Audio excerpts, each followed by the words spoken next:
ॐ शुक्लांभरधरं विष्णुं शशिवर्णं चतुर्भुजं प्रसन्नवदनं ध्यायेत् सर्वविघ्नोपशान्तये। ॐ सहना भवतु सहनौ भुनक्तु सह वीर्यं करवावहै तेजस्विनावधीतमस्तु मा विद्विषावहै। ॐ शान्तिः शान्तिः शान्तिः।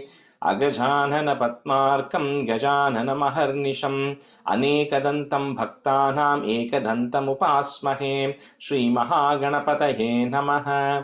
गुरवे सर्वलोकानां विषजे भवरोगिणां निधये सर्वविद्यानां श्रीदक्षिणामूर्तये नमः। अस्मद्गुरुचरणारविन्दाभ्यां नमः।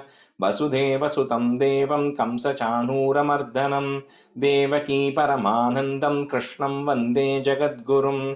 ज्ञानानन्दमयं देवं निर्मलस्फटिकाकृतिम् आधारं सर्वविद्यानां श्रीहयग्रीवमुपास्महे। श्रीहयग्रीवमूर्तये नमः।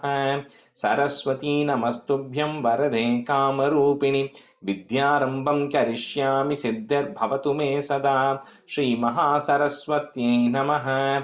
उमाकोमलहस्ताब्जसम्भावितललाटकं हिरण्यकुण्डलं वन्दे कुमारं पुष्करस्रजं। வெற்றிவேல் முருகனுக்கு ஹர ஹரோஹரா. லோகவீரியம் மகாபூஜ்யம் சர்வரக்ஷாகரம் விபும் பார்வதி ஹிருதயானந்தம் சாஸ்தாரம் பிரணமாம்யகம். சுவாமியே சரணமையப்பா. வாகர்த்தாவிவ சம்பிரக்தௌ வாகர்த்த பிரதிபத்தயே ஜகதः பிதரௌ வந்தே பார்வதி பரமேஸ்வரௌ. ஸ்ரீ பார்வதி பரமேஸ்வராभ्यां நமः. कोमलं कूजयन् वेणुं श्यामलोऽयं कुमारकः वेदवेद्यं परब्रह्मा तस्मै श्रीगुरवे नमः। अस्मद्गुरुचरणारविन्दाभ्यां नमः। श्रीकृष्ण गोविन्द हरे मुरारे श्रीनाथ नारायण वासुदेव।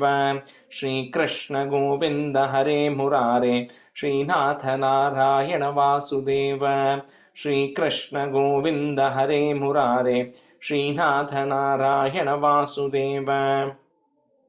पीताम्बरं करविराजितचक्रशङ्खकौमोदकी सरसिजं करुणासमुद्रं राधासहायम् अतिसुन्दरमन्दहासं वातालयेशम् अनिशं हृदि भावयामि।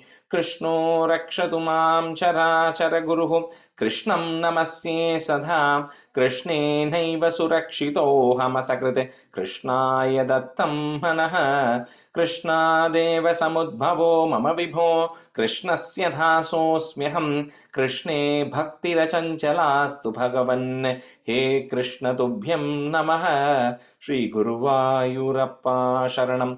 नम्राणां सन्निधत्ते सततमपि पुरस्तैरनभ्यर्थितानपि अर्थान् कामानजस्रं वितरति परमानन्दसान्द्रां गतिं च। इत्थं निःशेषलभ्यो निरवधिकफलः पारिजातो हरे त्वं क्षुद्रं तं शक्रवाटी ध्रुममभिलषति व्यर्थमर्त्यव्रजोऽयं। श्रीगुरुवायूरप्पा शरणं। श्रीभट्टपादम् अनिशं हृदि भावयामि। वंशीविभूषितकरात् नवनीरदाभात् पीताम्बरात् अरुणबिम्बफलादरोष्टात् पूर्णेन्दुसुन्दरमुखात् अरविन्दनेत्रात् कृष्णात् परं किमपि तत्त्वमहं न जाने। കൈരണ്ടും കൂപ്പി ഞാൻ വീണ്ടും ഇറക്കുന്നു നീരജലോചന നിന്നോടായി. ഏതീനു മഞ്ഞനെ കുമ്പിടേണ്ടാത്തോരു പ്രീതിയിൽ നീ എന്നെ പാലിക്കെന്നായി. കൃഷ്ണ ഹരേ ജയ കൃഷ്ണ ഹരേ ജയ കൃഷ്ണ ഹരേ ജയ കൃഷ്ണ ഹരേ. Good evening, everyone. Okay. So we just do a review of 50 and 53. Tulsi, can you do one of the Dasakams? And Gopi ji, can you do one? Yeah, I can do 53, Rajesh ji. Okay. Gopi ji, can you do 50? Yeah. सरलमघकृद्वृन्दे वृन्दावने मनोहरे पशुपशिशुभिः साकं वत्सानुपालनलोलुपः हलधर सखो देव श्रीमन्विचेरिध नादयन् गवलमुरली वेत्रं नेत्राभिरामद नेत्राभिरामदनुद्युतिः विहित जगति रक्षं लक्ष्मीकराम्बुजलालितं दतति चरणद्वन्द्वं वृन्दावने त्वयि पावने किमिव न बभौ संवत्सम्भूयितं नरुवल्लरे सलिलधरणी गोत्र क्षेत्रादिकं कमलापते विलसदुलपे कान्दारान्धे समीरणशीतले विपुलयमुनातीरे गोवर्धनाचलमूर्धसु ललितमुरलीनादः सञ्चारयन् खलु वासकम् क्वचन दिवसे दैत्यं वत्साकृतं त्वमुदक्षधाः त्वमुदैक्षधाः रभसविलसत्पुच्छं विच्छायतोऽस्य विलोकयन् किमपि वलितस्कन्धं रन्ध्रप्रतीक्षमुदीक्षितं तमधचरणे बिभ्रामयन्मुहुरुच्चकैः कुहचन महावृक्षे चिक्षेभितक्षतजीवितम् निपतति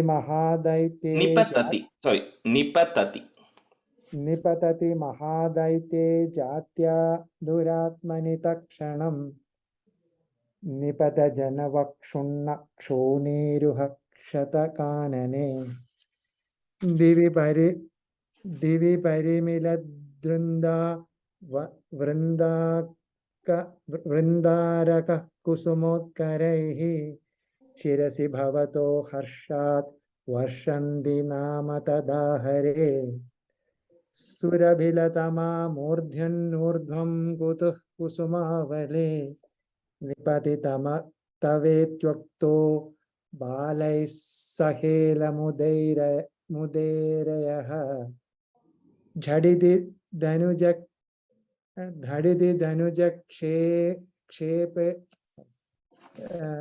क्षेपेनोर्ध्वम् झटिति धनुजक्षेपेणोर्ध्वं गतस्तरुमण्डलात् कुसुमनिकरः सोऽयं नूनं समेति शनैरिति. That second line, first word, Gopiji, nipatati. Okay. Okay, nipatati. Okay. क्वचन दिवसे भूयो भूयस्तरे परुषातपे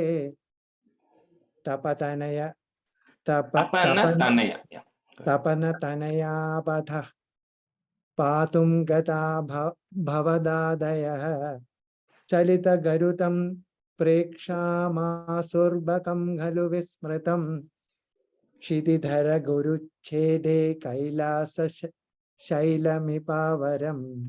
Fourth line, garuchchede. Okay, I think this is Kshitidhara garuchchede. क्षितिधर गरुच्छेदे Kailash शैलमिपावरम् पिबति सलिलं गोपव्राते भवन्दमभिद्रुतः सकिल निगिल नग्निप्रख्यं पुनर्द्रुतमुद्यमन् दलयितुमगात्रोट्याः कोट्यास्तदा शुभवान् विभो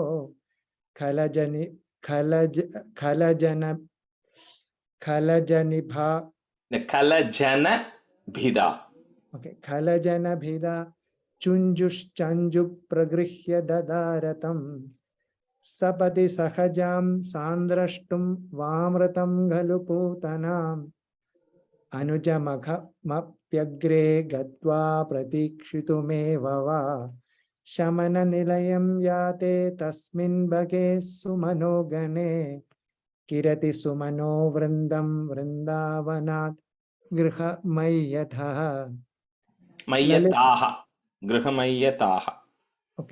गृहमय्यथाः ललितमुरलीनादं दुरान्निशम्य वधूजनैः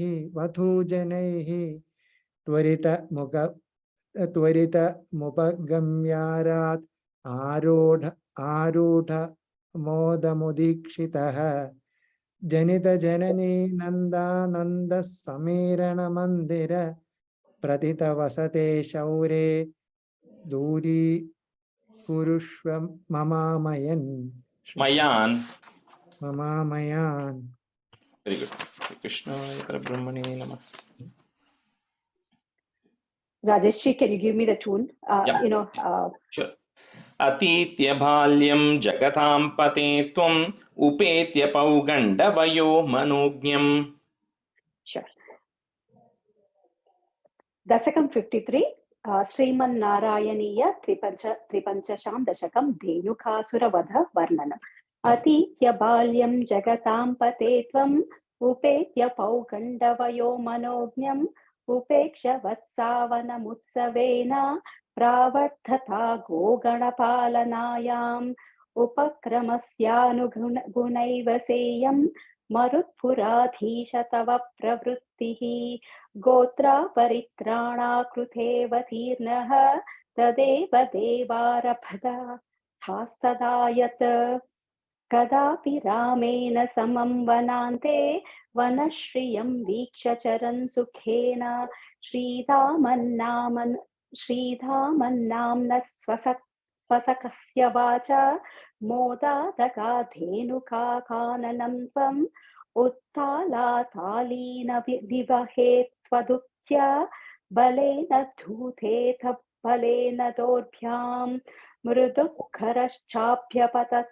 Purastat Phalotkarodhenukadanopi Samudyato Dhainukapalaneham Katham Vadham Dhainukamadya Kurve Itiva Matva Dhruvamagrajena Suraukhayottharamajikhanastvam Tadiya Bhrutyanapi Jambukatve Dopagata Samyutastvam Jambu Phalaniva Tadanirasthaha Taleshu Khelan Bhagavan Nirastaha Vinignati Tvayatha Jambukaugham Sanamakatvat Varuna Stadanim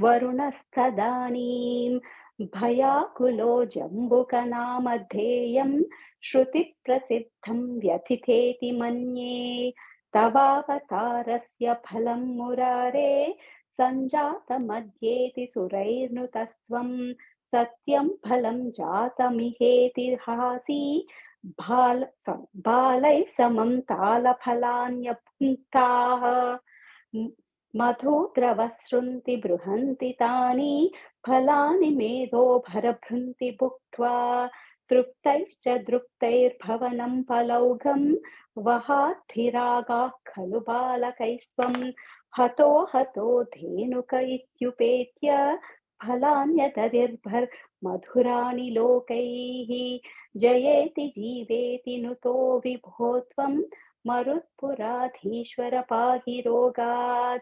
Shri Krishna Parabrahmane Namaha. Good. Yeah. So we'll go to 56 today. Let me just see. Kannan, you can be a student, and Lavanya, you can be a student. Okay, first off. So I may have to finish the class around 8:05 or something today. So we'll see how much we are able to cover by then. We'll be able to finish 56 and maybe a little bit of the other one. So 56, right, is like it's a continuation of the Kaliya Mardanam, right? So 54, 55, 56. 54 was a reason for Kaliya to come. 55 was where Krishna jumps into the water and then he gets on to Kaliya. So that's where it was, right? And the 56 is the actual dance. The dance starts in the last stanza of 55 and continues into 56. And then what happens after that, right? He blesses Kaliya and all that. So that is the context of this chapter. So every two stanzas, I'll kind of combine the meaning. रुचिरकम्पितकुण्डलमण्डलः सुचिरमीशननर्तितपन्नगे अमरताडितदुन्दुभिसुन्दरं बियति गायति दैवतयौवते.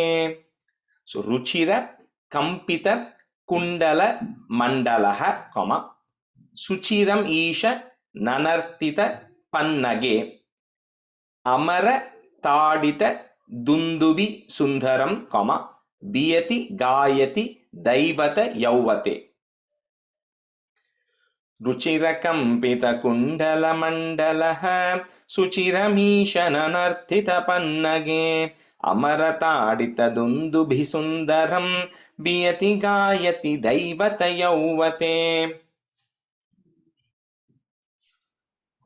रुचिरकम्पितकुण्डलमण्डलः सुचिरमीशननार्तितपन्नगे अमरताडित दुन्दुभिसुन्दरं बियति गायति दैवत यौवते.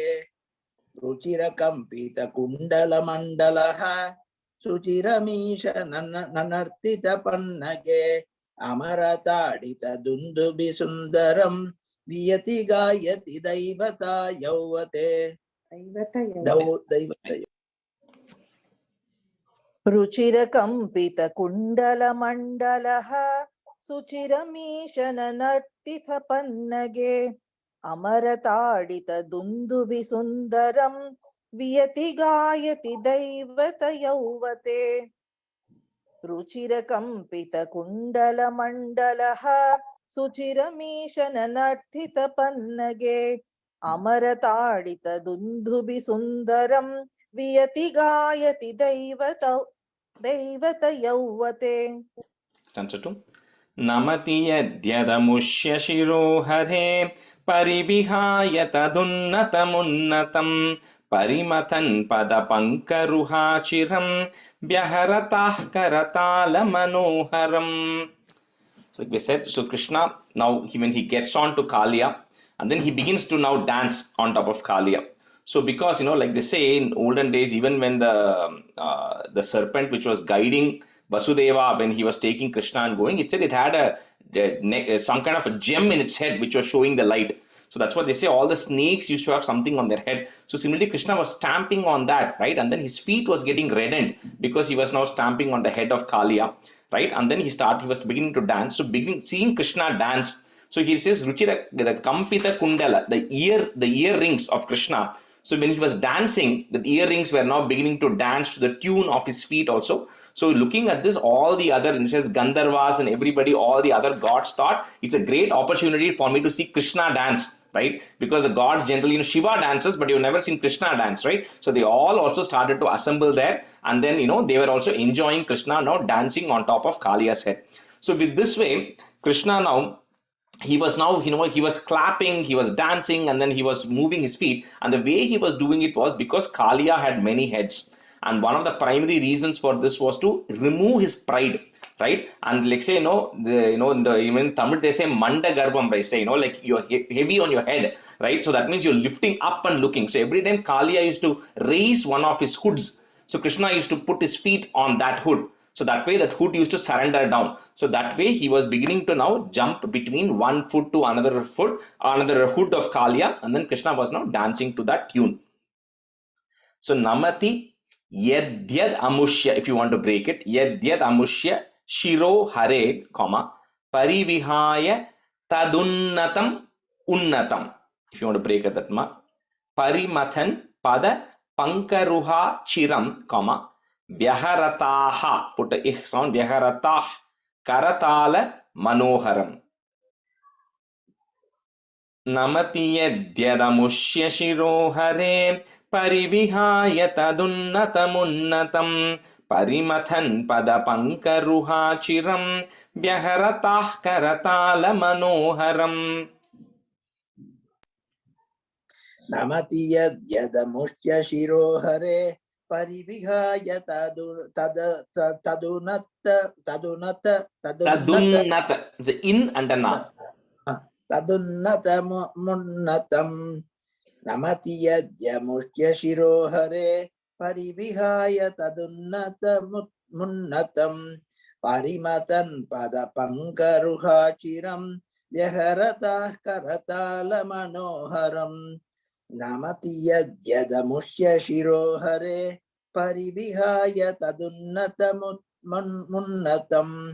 Parimatan padapankaruha chiram vyaharatah karatala manoharam.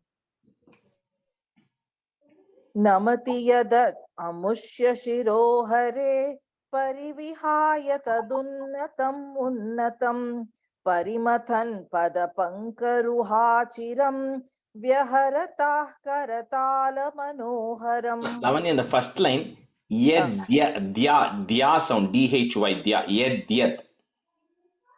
यद्यद् Yeah. नमति यद्यद नमति यद्यद मुष्य शिरोहरे परिविहाय तदुन्नतम् उन्नतम् परिमथन् पदपङ्करुहाचिरं व्यहरताः करतालमनोहरम्. त्वदवभग्नविभुग्नफनागणे गलितशोणितशोणितपातसी फणिपताववसीदति सन्नताः तदबलास्तव माधवपादयोः. So with this, Krishna now trampling on Kaliya's foot, right? Finally, at some point, the snake has to give up, right? So Kaliya kept on fighting by raising the different hoods at various points, but every time Krishna kept trampling, and finally, at some point, Kaliya realized who this was, right? So again, a snake cannot speak, but a snake can think through its mind. So all Kaliya did was he just surrendered to the Lord in his mind, saying that it is my mistake, I realize who you are, and Kaliya then surrendered to Krishna in his mind. So when Kaliya finally surrendered and then all his hoods came down, then Krishna then stopped dancing.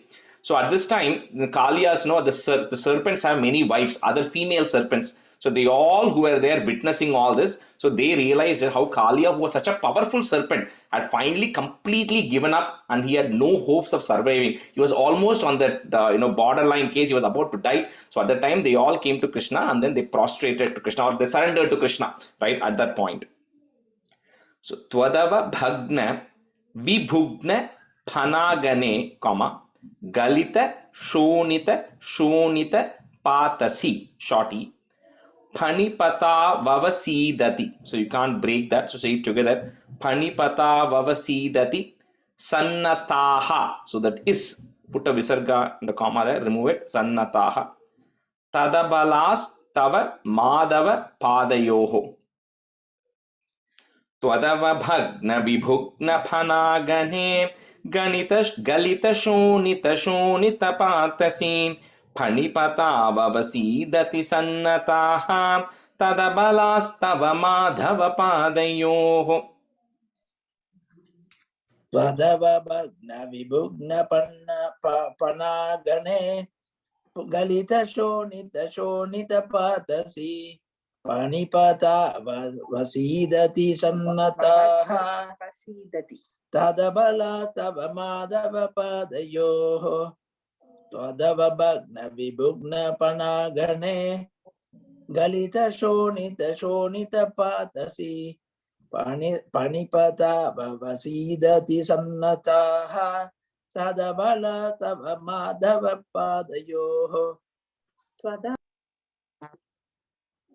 त्वदभग्नविभुग्नफनागने गलितशोणितशोणितपातसि फणिपताववसीदति सन्नताः तदबलास्तव माधवपादयोः. त्वदवभग्नविभुग्नफनागने गलितशोणितशोणितपातसि फणिपताववसीदति सन्नताः तदबलास्तव माधवपादयोः. Stanza 4. ऐपुरैव चिराय परिश्रुतत्वदनुभावविलीनहृदोहिताः मुनिभिरप्यनवाप्यपतैस्तवैः नुनुबुरीश भवन्तमयन्त्रितम्.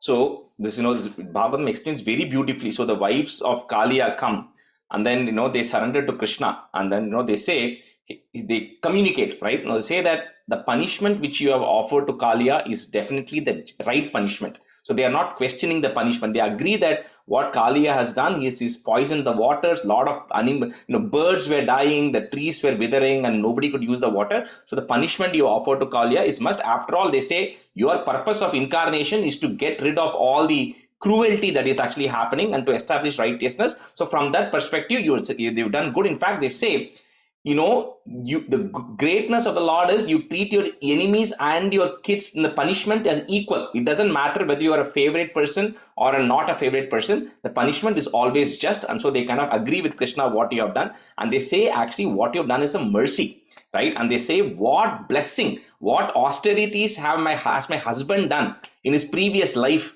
that he now is able to touch your feet, like your feet is touching on him. So he must have done some great punyam in his previous birth. He must have done a lot of penance that you are now dancing on his head.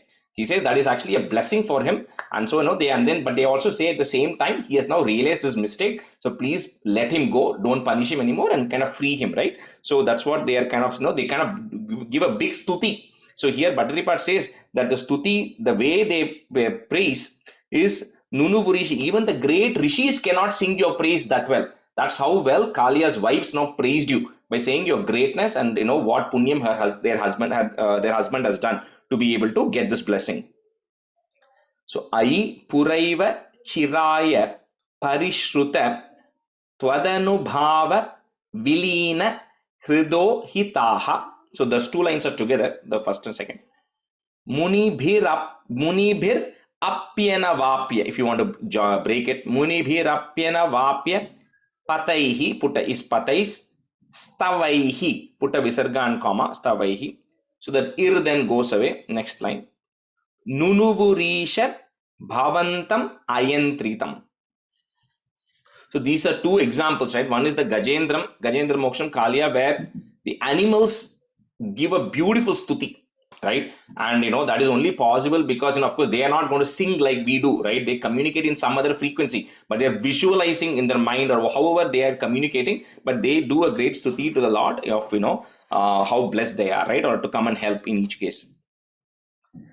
Ayipuraiva chiraya parishrutatvadanubhava vilina hritohitaha munibhirapyana pataistavaihi nunuvurisha bhavantamantritam. Ayipuraiva chiraya parishrutatvadanubhava vilina hridohitaha munibhirapyanavapya pataistavaihi nunuvurisha bhavantamantritam. Ayipuraiva chiraya parishrutatvadanubhava vilina hridohitaha munibhirapyanavapya pataistavaihi nunuvurisha bhavantamantritam. Aipuraiva chiraya parishrutatvadanubhava vilina hridohitaha munibhirapyanavapya pataistavaihi nunuvurisha bhavantamantritam. And Lavanya, and in the stavaihi, after that there is a comma, okay? Third line. Aipuraiva chiraya parishrutatvadanubhava vilina hridohitaha munibhirapyanavapya pataistavaihi nunuvurisha bhavantamantritam. Stanza 5. Phanivadu gana bhakti vilokana pravikasat karuna kula chetasa phanipatir bhavadachyuta jivitaha tvai samarpita murti ravanamate. So with the wives of Kaliya coming and doing that great stuti, so of course Krishna now realizes that Kaliya has also realized his mistake. So your heart is filled with compassion looking at the prayers that the wives are doing. So with that, you then, and Kaliya also now comes and surrenders, right, to Krishna, saying that I realize what has happened. And now Kaliya also does a very brief stuti. He does very brief thing. He says, look, I like his wife said, Kaliya also says, I must have really done some great blessing that I'm able to come in contact with you. Number one, he says, in this janmam, he says, I don't know how I became a snake. Something I must have done because of which I was born as a snake. And snakes have an inherent quality. The inherent quality is the quality of being, ignorant about, like, compared to humans, and also quality of being angry at everything, right? So you try to attack a snake, it'll attack you back. So it doesn't have the patience, right? He says that's my inherent quality. So it says because of that, it's very difficult for me not to follow that inherent quality of mine. He says, that was the reason I kind of attacked all these animals. I did a lot of those things. He says, please forgive me, but now you taught me a lesson and now I come to my senses, right? Because of you touching. So he kind of says, that's a condition. I'm conditioned that way. So it is very hard for me not to do what I'm conditioned to do, right? So Kalia also kind of apologizes and surrenders. Pani Vadu Gana, I think some books have Jana. This way, one place, some books have Jana. I don't know which place that was. Maybe instead of the Gana, maybe. So, இதுலதான் இங்கதான் இருக்கு Rajesh. Jana irukka. Just change it to Gana. Gana. Gana. Okay. So Pani Vadu Gana Bhakti Vilokana, and then put a plus. Pravikasat Karuna Kulachetasa. Panipatir Bhavadachuta, that's one word. Bhavadachuta Jivitaha. So that is, you remove it, put a visarga comma. Tvayi Samarpita Murtiravanamath. Panivadhu Gana Bhakti Vilokana Pravikasat Karuna Kulachetasa. Panipatir Bhavadachuta Jivitaha. Tvayi Samarpita Murtiravanamath. పనివదు గణ భక్తి విలోకన ప్రవికసత్ కరుణాకుల చేతస పనిపతిర్భవతాచ్యుత జీవితః త్వయి సమర్పిత మూర్తిరవాణమత్. పనివదు గణ భక్తి విలోకన ప్రవికసత్ కరుణాకుల చేతస పాణిపతిర్భవతాచ్యుత జీవితః త్వయి సమర్పిత మూర్తిరవాణమత్. ఫణివధూ గణ భక్తి విలోకన ప్రవికసత్ కరుణాకుల చేతసా ఫణిపతిర్భవతాచ్యుత జీవితః త్వయి సమర్పిత మూర్తిరవాణమత్. ఫణివధూ గణ భక్తి విలోకన ప్రవికసత్ కరుణాకుల చేతసా ఫణిపతిర్భవతాచ్యుత జీవితః త్వయి సమర్పిత మూర్తిరవాణమత్. Stanza 6. Ramanakam Brajavaridhi Madhyakam Paniripurna Karoti Virodhitam Iti Bhavat Vachananyati Manayanne Panipatir Niragaguragai Samham. So here, Krishna then tells Kalia that, you no longer have to remain here in Vrindavan, right? He says, you came from the Ramanaka, like we said, from the Fiji area you came because you were afraid of Garuda, right? Because that's the reason Kalia left Ramanakam and come. He says, now my foot is kept stamped on your head. So that mark is there on your head, which means that Garuda or nobody will dare to come near you. He says, you take your wives, your children, all the other snakes who are inhabiting this region, and then he tells them, you then go back to the ocean, right? You go back to where you came from.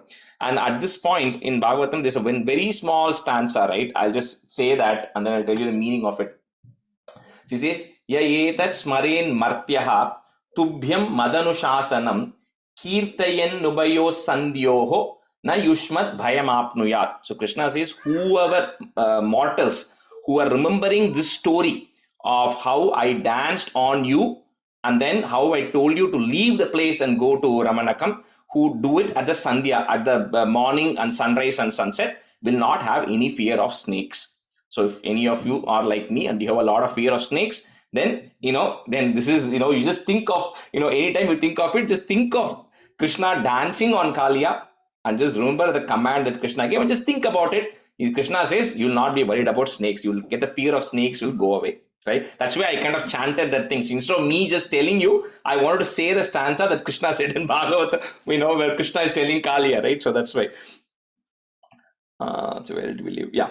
So Ramanakam Vraja Varidhi Madhyagam, comma, Phani Ripur na Karoti Virodhitam Iti Bhavat Vachananyati Manayan. That's one word. Vachananyati Manayan, comma, Phani Patir Niragaduragaihi is there. Putta is Niragaduragais Samam. Ramanakam Vrajavaridhi Madhyakam फणिरिपुर्न करोति विरोधिताम् इति भवद्वचनान्यतिमानयन् फणिपतिर्निरगादुरगैः समम्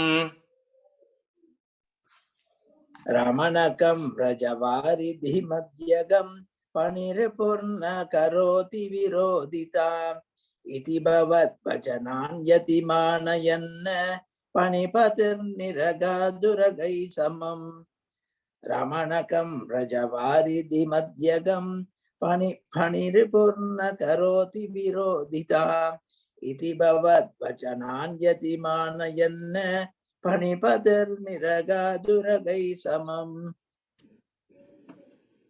रमणकं व्रजवारिधिमध्यगं फणिरिपुर्न करोति विरोधिताम् इति भवद्वचनान्यतिमानयन् फणिपतिर्निरगादुरगैः समम् रमणकं व्रजवारिधिमध्यगं फणिरिपुर्न करोति विरोधिताम् इति भवद्वचनान्यतिमानयन् फणिपतिर्निरगात् उरगैः समम् फणि वधु जन दत्त मणि व्रज and then put a plus jwalita hara dukula vibhushitaha. So those two lines are together. Tatagataihi, put a f, tatagataif pramadashru vimishritaihi, comma samagataha, put a is samagatas swajanair divasavadhau. So then Kaliya serpents, all Kaliya along with the entire family, they end up leaving Vrindavan, the lake, and they all go away.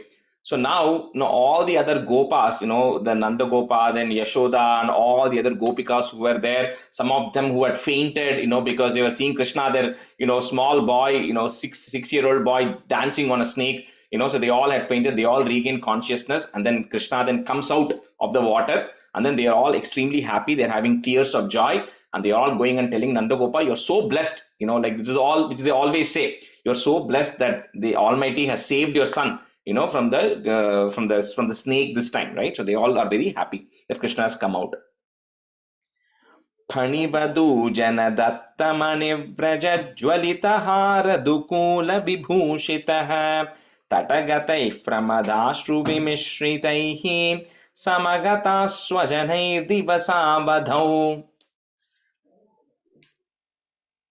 फणिवधु जनदत्तमणि व्रज ज्वलितहार दुकूल विभूषितः तटगतैः प्रमदाश्रुविमर्शितैः समगतः स्वजनैः दिवसावधौ फणिवधु जनदत्तमणि व्रज ज्वलितहार दुकूल विभूषितः तटगतैः प्रमदाश्रुविमर्शितैः समगता स्वजनैः दिवसावधौ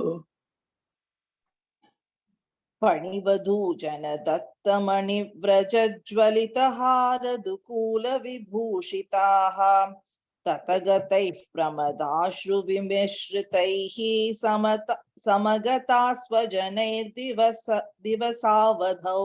Lavanya, on the second line, vibhushitaha. I think you said chitaha. Okay. फणिवधू जनदत्तमणिव्रजज्वलितहारदुकूलविभूषितः ततगतैः प्रमदाश्रुविमिश्रितैः समगतः स्वजनैर्दिवसावधौ. Vikram, you had a question? Amarajesh, previous shloka Ramanakam Duvardula. Hmm. That Ramanakam has it got something to do with Ramanaka Varsha in our Sankalpam here? I don't know if it has, because Ramanakam it's an island in the middle of the ocean, and if you kind of Google what is Ramanaka in the ocean where Kale comes from, it says Fiji. That's what it says. Fiji. That's what it says. So I don't have any other reference point to that other than it just says Ramanakam, and then if you go search, any of the Quora, Quora, if you know that website, right? If you go look at the discussions of where Kalia came from, where Garda happens, all this happens, they say it was in Fiji. So that is the only reference I have. Otherwise, there's no like, of course, in Bhagavatam or Narayaneeyam, it doesn't say Fiji. right? It doesn't say specifically which island or anything there. It just says Ramanakam. Okay. Okay. Thank you. Okay, so we'll just switch next 25 minutes. So Vikram, you can be a student, and Vijaya, can you be a student? Ninga vandutilla adukku. Okay, stanza 8. निशिपुनस्तमसा व्रजमन्दिरं व्रजितुमक्षमयेव जनोत्करे स्वपति तत्र भवच्चरणाश्रये दवकृशानुररुन्धसमन्ततः. So because of all these incidents happening, right, it became very late. It was already late in the evening. So all the residents they said, you know what, now it's very risky for them to kind of go through the forest to Vrindavan and then through the forest and eventually go to their houses. So they say they all decided to just camp in the banks of Kalindi, banks of Yamuna. So it was summertime, right? That's when all of them had gone grazing, you know, to the banks, right? So at the summertime, because of the heat, you know, of course, the forest fire started. And then it started burning into the surrounding areas of where they were all sleeping that day. And that entire forest started to get fire. Nishi punas tamasa vraja mandiram, vrajitum akshama eva janotkare swapati tatra bhavach charanashraye, davakrisha nurarunda samantatah. निशिपुनस्तमसा व्रजमन्दिरं व्रजितुमक्षमयेव जनोत्करे स्वपति तत्र भवच्चरणाश्रये दवकृशानुररुन्धसमन्ततः. निशिपुरस्तमसा व्रजमन्दिरं व्रजितुमक्षमयेव जनोत्करे स्वपति तत्र भवच्चरणाश्रये दवकृशानुररुन्धसमन्ततः. निशिपुनस्तमसा व्रजमन्दिरं व्रजितुमक्षम एव जनोत्करे स्वपति तत्र भवच्चरणाश्रये दवकृशानुररुन्धसमन्ततः. निशिपुनस्तमसा व्रजमन्दिरं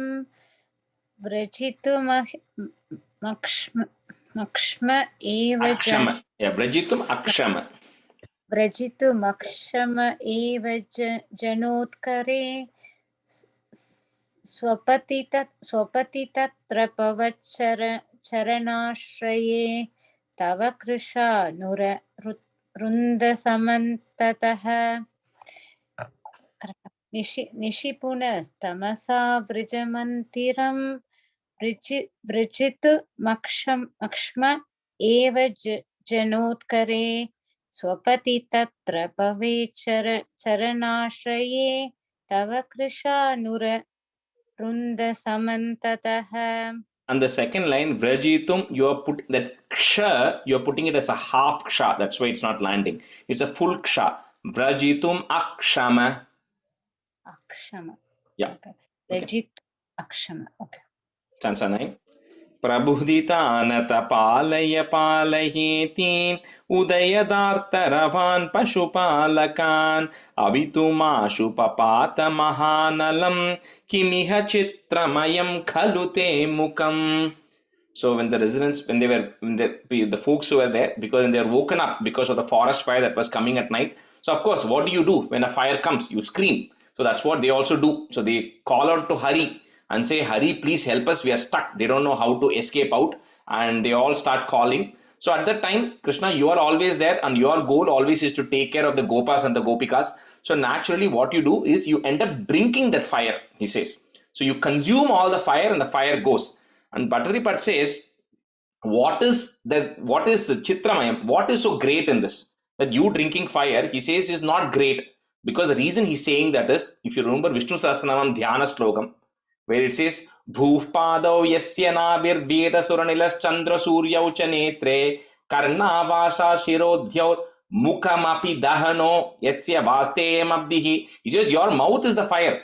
So that's where your entire fire is. So he said, Bhattaripat says, what is the greatness that you drank this forest fire? Because the entire world's fire is from your mouth. So you drinking this small forest fire is not a big deal. But anyway, so all the residents call out to Krishna, and then he just gets rid of the fire, and they are all protected now. So this will come later on in one of the chapters, I forget which one, where they will summarize.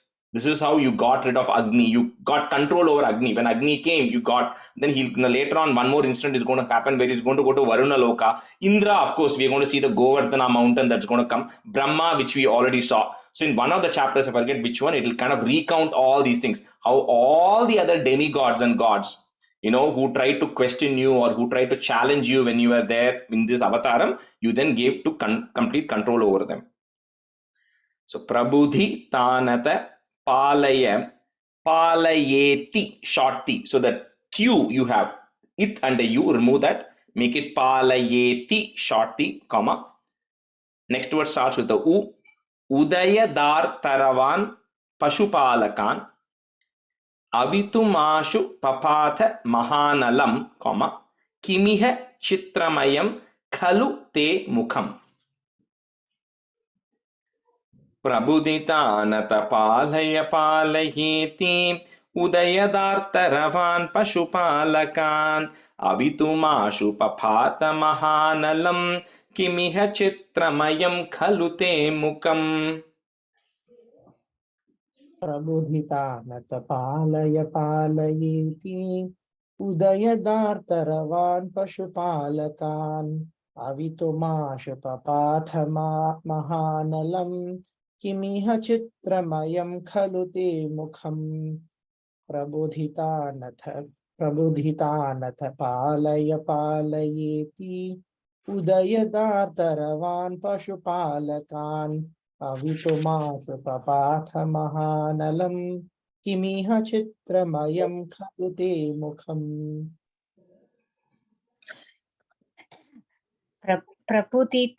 प्रपुतितानत पालय पालयेति उदयतार्तरवान् पशुपालकान् अवितुमासुपपादमहानलं किमिह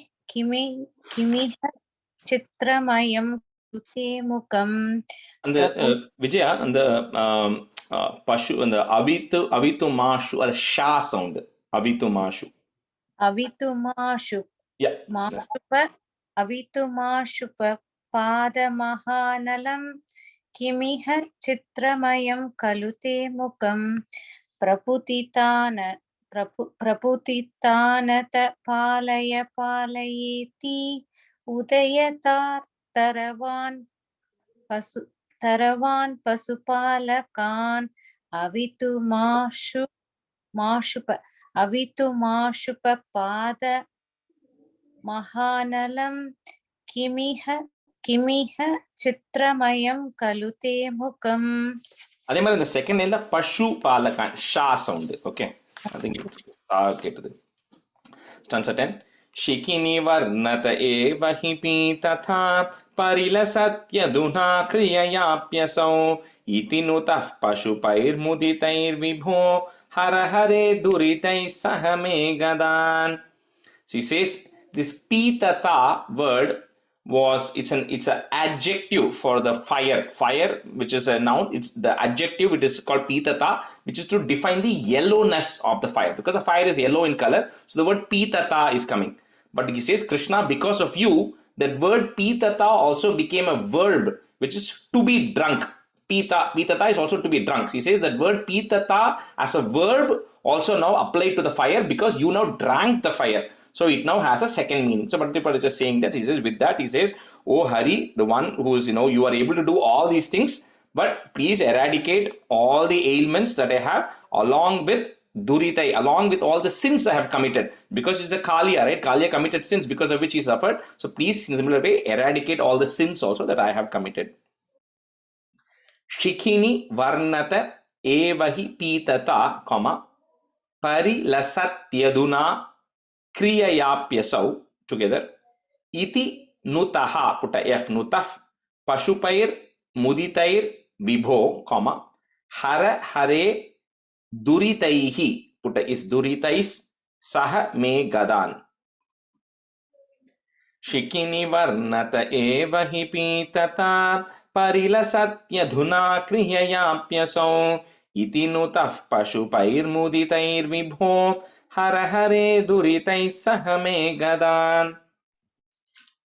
शिखिनिवर्णत एव हि पीततां परिलसत् यधुना क्रिययाप्यसौ इति नुतः पशुपैर्मुदितैर्विभो हर हरे दुरितैः सह मे गदान् शिखिनिवर्णत एव हि पीततां परिलसत् यधुना क्रिययाप्यसौ इति नुतः पशुपैर्मुदितैर्विभो हर हरे दुरितैः सह मे गदान् Vikram, on the iti nutaf, if is the second time I think you said is maybe by mistake. Iti nutaf. Okay. सिकिनिवर्णत एव हि पीतता परिलसत् यदुना क्रिययाप्यसौ इति नुतः पशुपैर्मुदितैर्विभो हर हरे दुरितैः सह मे गदान् सिकिनिवर्णत एव हि पीतता परिलसत् यदुना क्रिययाप्यसौ इति नुतः पशुपैर्मुदितैर्विभो हर हरे दुरितैः सह मे गदान्. Shri Krishnaya Brahmane Namaha. That completes 56. We'll go to 57. Do a few stanzas today. Pralambasura Vada Varnanam. So this is one of those, four-liner tune, but it's only 2 lines, but the tune is of the 4-liner, right? So yeah, this one's small meanings only. Ramasakah kwapi dine kamada bhagavan gato bhavan vipinam सूनुभिरपि गोपानां धेनुभिरपि संवृतो लसद्वेषः. So Rama Sakah, put a ich. Rama Sakah kwapi dine, comma, kamada bhagavan gato bhavan vipinam सूनुभिरपि गोपानां, comma, denubhir. It's better to say it together. If you want to break it, it is denubhir abhisamvrito, but you can just say it together. Denubhir abhisamvrito lasadveshaha. Lasadveshaha. Ramasakah kwapi dine kamada bhagavan gato bhavan vipinam सूनुभिरपि गोपानां धेनुभिरपि संवृतो लसद्वेषः. रामसकक्वापि दिने कामद भगवन् गतो भवान् विपिनं सुनोभिरपि गोपानां धेनुभिरपि संवृतो लसद्वेषः. Sunu, that's a long Sunu. रामसखक्वापि दिने कामद भगवन् गतो भवान् विपिनं सूनुभिरपि गोपानां धेनुभिरपि संवृतो लसद्वेषः.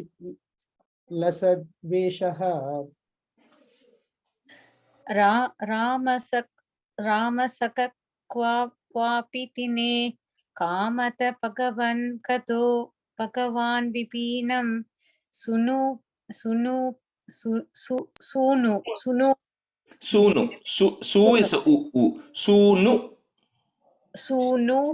is सूनु पिरपि गोपानां धेनुभिर् अभिसंवृतो लसद्वेषः. रामसकक्वापि दिने कामत भगवन् गतो भवान् विपिनं सूनुभिरपि गोपानां धेनुभिर् अभिसंवृतो लसद्वेषः.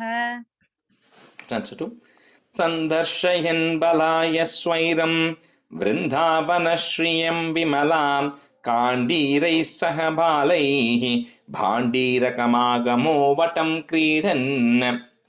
So this Kwapidine, just someday, right? You along with Rama, along with Balarama, usual, you decked yourself with the appropriate attire, and then you went to the forest, because that's what they do every day. They go to the forest and then they go graze cows, right? So you went along with them to the forest, and then this was beginning, like we saw last time also. This was like the summer season was happening, right? So Krishna and Balarama were just enjoying their life as cowherd boys. The summer season had started, everything was hot. But at the same time, he says because of all the forest, Vrindavan being the river flowing there, Yamuna flowing there, and all the trees and everything was keeping the weather very warm, comfortable for all of you, and you all were just enjoying, having fun, Creedan, because they were all small boys, so they were all just playing in the forest as well.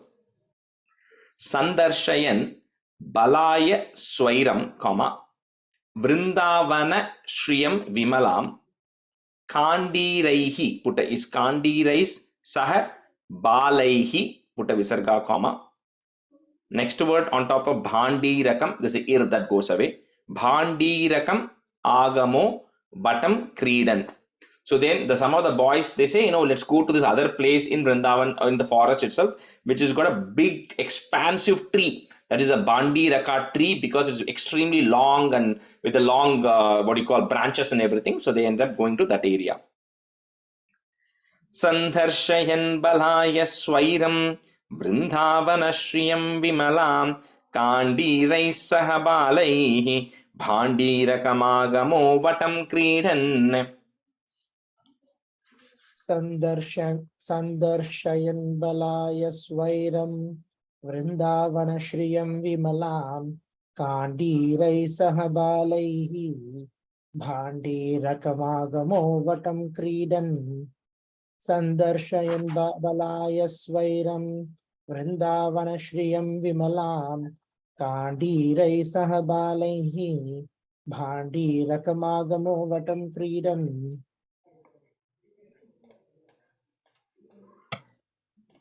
Sandarshayan Palaya Swairam Vrindavana Shriyam Vimalam Kandi Raisaha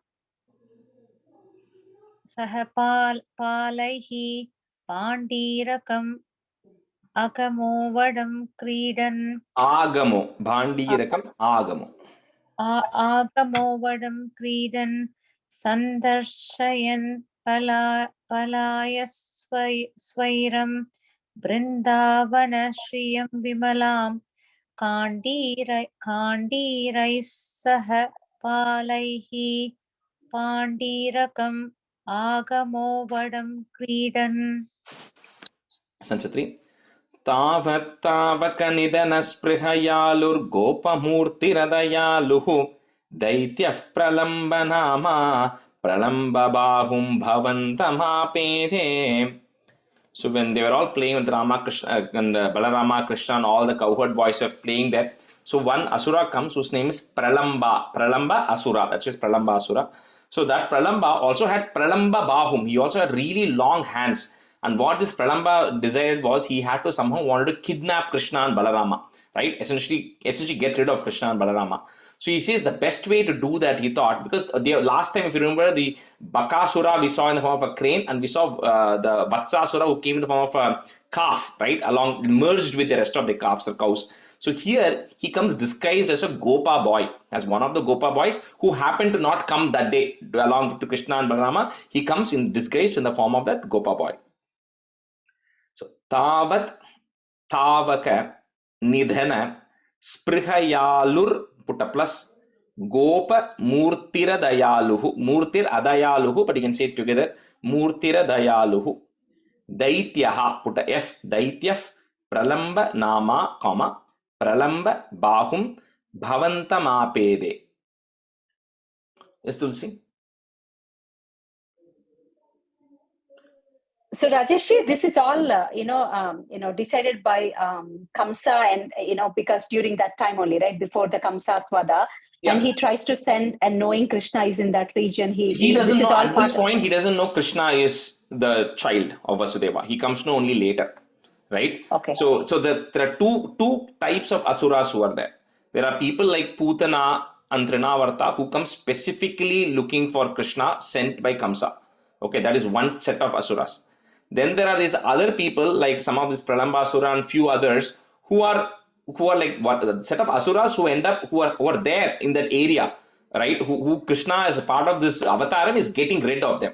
One of the main things of Krishna avataram was he gave a liberation to a lot of people. At the same time, he also got rid of a lot of the asuras. So there are some people like that who are there, and they also come to know this Krishna. It's like I'm speculating, right? Because we were not there, but it's like word spreads, right? Things spread, news spreads. So when it spreads, then people are always, that community of people are like wanting to see what is happening, right? This boy, they keep hearing about this boy constantly. Krishna happens to be there. They don't know if Krishna really got rid of that or not, right? Some of these people, but they hear Krishna was there. He got carried away by the wind, but then nothing happened to him. He was jumping on snake. Nothing happened to Krishna. So there are all these things. So some of these asuras are also trying to maybe get rid of Krishna, and this could be one of such asuras also. Okay, but I don't know if it was specifically sent by Kamsa, but there are some of them who are also sent by Kamsa, because like they are out there. Dhenukasura. Yeah, like similar to Dhenukasura. Dhenukasura, exactly, because there it specifically says you're going to see Putana, or you're going to wait for Aghasura to come. So that there's a connection, that they're all kind of Kamsa's emissaries who are related to each other, and they come in the various forms, right? Because Kamsa has told you, go everywhere, start killing, and then there are, they remember some kids who are not yet gone, right? Who were born at that time but who are still alive, right? So that's how we probably trace, right? I'm just speculating on that, right? So yeah. So does Krishna give moksham to all of them? No, right? No, not all of them. No. Yeah. Not all of them, right? Even Kaliya did not get moksha, right? So even not all of them got moksha. Some of them actually got liberated. Some of them, like we saw that Manigriva and all of them, they retained their original form, right? So that was like you cannot quite call moksham at that point. They took avataram as trees because of the curse they got, but then they got liberated from that curse and they went back to their original form. So that could also be considered some kind of a liberation, but not the moksham, right? Only some of them got moksham. Yeah. Okay. Where did we stop? Okay, yeah. So Tavak, we already did. I broke it, or did I already put the break or no? I already did.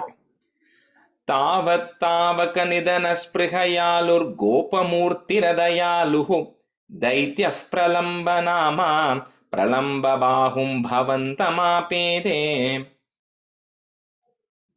तावत् तावक निधन स्पृहयालु गोपमूर्तिरदयालुः दैत्यः प्रलम्ब नामा प्रलम्ब बाहुं भवन्तमापेदे तावत् तावक निधन स्पृहयालु गोपमूर्तिर्हृदयालुः दैत्यः प्रलम्ब नामा प्रलम्ब बाहुं भवन्तमापेदे तावत् तावक निधन स्पृहयालुर्कोपमूर्तिरदयालुः दैत्यः प्रलम्ब नामा प्रलम्ब बाहुं भवन्तमापेते तावत् तावक निधन स्पृहयालुर्कोपमूर्तिरदयालुः दैत्यः प्रलम्ब नामा प्रलम्ब बाहुं भवन्तमापेते. We'll stop here today because I'll have to leave actually. So my son's birthday today, so they're all waiting for me. I don't want to keep them holding. Even the little respect I have will go. They'll cut the cake before they go. Oh, please withdraw from us. Our wishes to. Yeah. Thank you. Our wishes to. Thank you. Thank you. सान्ध्वानन्दावबोधात्मकमनुपमितं कालदेशावदिभ्यां निर्मुक्तं नित्यमुक्तं निगमशतसहस्रेण निर्भास्यमानम् अस्पष्टं दृष्टमात्रे पुनरुरुपुरुषार्थात्मकं ब्रह्मतत्त्वं तत्तावद्भाति साक्षात् गुरुभवनपुरे हन्त भाग्यं जनानां कायेन वाचा मनसेन्द्रियैर्वा बुद्ध्यात्मना वा प्रकृते स्वभावात् करोमि यत् सकलं परस्मै नारायणायेति समर्पयामि. Thank you, everybody. Thank you, Rajesh. Thank you, Rajesh. Thanks, Rajesh. Happy birthday. Thank you. Bye, everyone.